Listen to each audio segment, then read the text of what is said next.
दोस्तों, सलाम मसनून।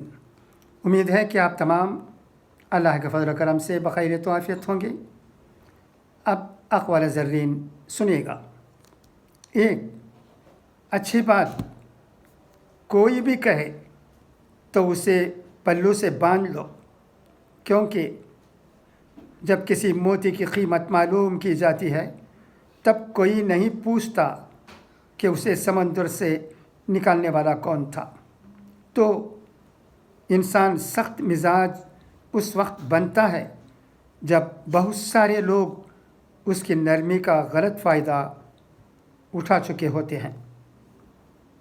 3 नेकियां करते जाओ, दरिया में डालते जाओ। जब कभी ज़िंदगी में कोई तूफ़ान आया तो यही नेकियां किश्ती बन जाएंगी। 4 अपने मोहब्बत करने वालों से इतनी शिकायतें न रखें कि आपकी शिकायतें दूर करते करते एक दिन वही आपसे दूर हो जाए।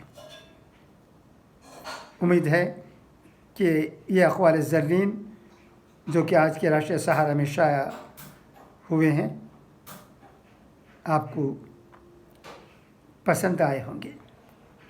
अल्लाह हमें इन बातों पर अमल करने की तौफ़ीक़ अता करे। खुदा हाफिज़, फ़ी अमानिल्लाह।